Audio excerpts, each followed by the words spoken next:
Irreverent, entertaining, cool. You're listening to LA Talk Radio.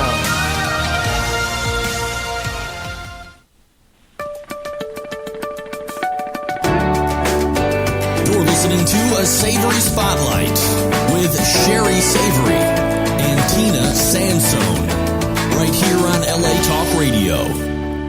Good morning, everyone. This is Sherry with the Savory Spotlight, coming to you from a beautiful day here in Los Angeles, California. Jim Heddell from Genealogists.com here with us this morning. Good morning. How are you? Doing great. So glad to be here. Thank you. So excited that you're here today. We're thankful that you took time because I know how busy you are to be on the show. Oh, my pleasure. How is the weather? Nice and sunny and beautiful. It's in the San Francisco Bay Area, so just almost always beautiful weather here. Some people have relatives that speak other languages, and so we're able to put it into the language that their relatives speak. So really, whatever a client wants us to accomplish, we can do for them. That's what 1,000 researchers and professionals at your fingertips does for you, doesn't it? Exactly. It opens up doors that otherwise just wouldn't be there. Most of the firms that do family history research have just one or perhaps a few researchers. At best, there are a couple out there that have maybe as many as 20 or 30 researchers, and therefore the research performed by these firms is often only as good as the researchers that they have in-house. The benefit that we have, as you mentioned, is with over 1,000 researchers, we can apply whatever expertise, whatever locations we need to have in order to do the research that's needed. That's what I like about your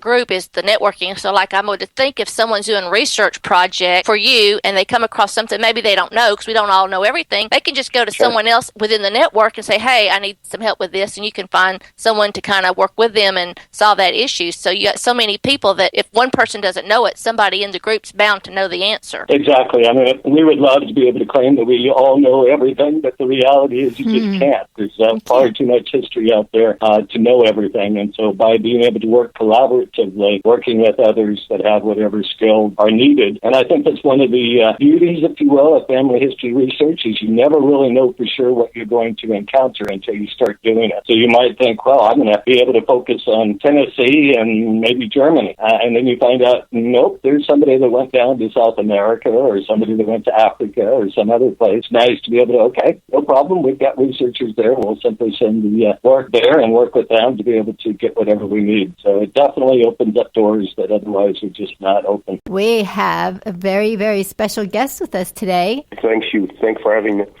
We love Genealogists.com, and it's going to be really kind of neat because what we've done starting this week is we're kind of expanding the focus. You're over there in Europe, and you're representing Genealogists.com, and also all the new clients that come for the European research, they come to you, right? Yeah, right. That's right. That's basically our USP, that we have researchers all over the world close to the archives. What area do you specialize in? Basically the Netherlands, of course, because that's my home country, but also Germany, Poland, and the UK. Those are kind of difficult places to research. I have a Polish client right now, and if you don't do that all the time in those areas, I know for me, I want somebody to help me. I don't really even know sometimes where to go in my own research to kind of cross over because there's a lot of history that's very specific to those places, and I think it's awesome to be able to have a specialist. I'm sitting here thinking of all the questions I'd like to ask you about what happened in this town and when did it happen, who did it happen to, and you can give those answers, right? Basically our main challenge, because borders have shifted over the last centuries about every 20, 30 years.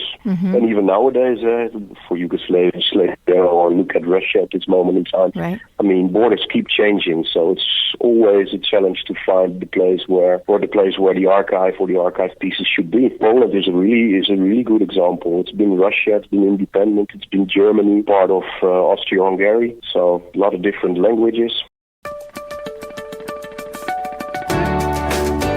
You're listening to A Savory Spotlight with Sherry Savory and Tina Sansone, right here on LA Talk Radio.